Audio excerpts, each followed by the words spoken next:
सभी किसान भाइयों को एग्रोस्टार के एग्री डॉक्टर तुषार भट्ट का नमस्कार। पिछले वीडियो में हमने देखा कि खाद का प्रबंध कैसे करते हैं।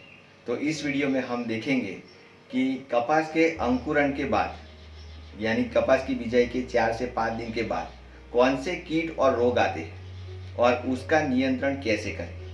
तो किसान भाइयों, नरमा जैसे ही बाहर आता है तो उसमें जो सीड ट्रीटमेंट यानी बीज प्रक्रिया जो किया होता है वो कुछ ना कुछ दवाई का किया होता है। इसलिए 6-7 दिनों तक उसमें या कभी कभी 10 दिनों तक उसमें असर रहती है उस दवाई की, और उस दवाई के प्रभाव के कारण उसमें कीट थोड़े कम लगते हैं। लेकिन जैसे ही 10 दिन से 11-12 दिन होते हैं तो उसमें चूसक कीटें आना शुरू हो जाती हैं। जैसे आप राजस्थान में हैं तो सफ़ेद मच्छर, हरा मच्छर, हरा तेला, माहू या थ्रिप्स का प्रकोप हो सकता है।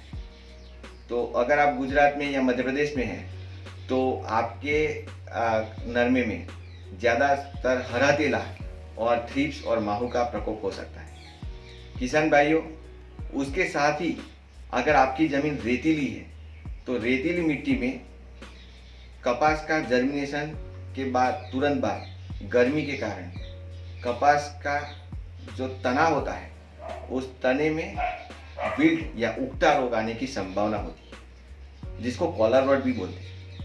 वो रोग फफूंद से भी होता है।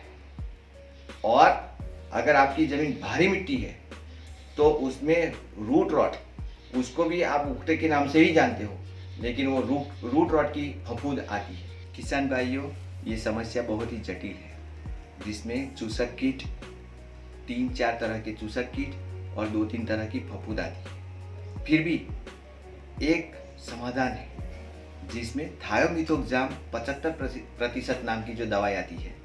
फिर से सुनिए, थायोमिथोक्साम 75% नाम की जो दवाई आती है, ये दवाई आप 125 ग्राम लेके 500 लीटर पानी में घोल बनाएं और प्रति पौधे में 50 से 100 मिली तने के पास जमीन में डालें। याद रखिए, ये पौधे के ऊपर नहीं गिरनी चाहिए, पत्ते के ऊपर नहीं गिरनी चाहिए, ये जमीन में डालनी है। तो लगभग सभी तरह के चूसक कीट का नियंत्रण हो सकेगा। और अगर आपके खेत में उगता दिखाई दे रहा है तो आपको कार्बोक्सिन नाम की दवाई डालनी चाहिए। ये कार्बोक्सिन नाम की दवाई उगता को नियंत्रण करने में कामयाब तो होती है, लेकिन अगर ज़्यादा हो या चूसक कीट भी ज़्यादा हो या ये समस्या आपको जटिल मालूम होती है, ज़्यादा मालूम होती है, तो आप हमें एग्रोस्टार एग्री डॉक्टर ऐप के माध्यम से या फ़ोन के माध्यम से संपर्क करें।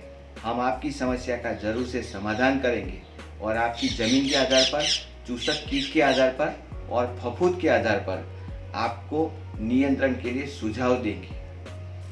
किसान मित्रों, आपको ये हमारा वीडियो कैसा लगा हमें ज़रूर बताएं, और अगले वीडियो के लिए जो फूल अवस्था में चूसक कीट आते हैं, वायरस आता है और पत्ते फूल झड़ते हैं, तो उसके नियंत्रण के लिए क्या क्या करना चाहिए उसका वीडियो हम आपको बताएंगे। अगले वीडियो में ये हम चर्चा करेंगे। तो हमसे जुड़े रहे। खूब खूब धन्यवाद।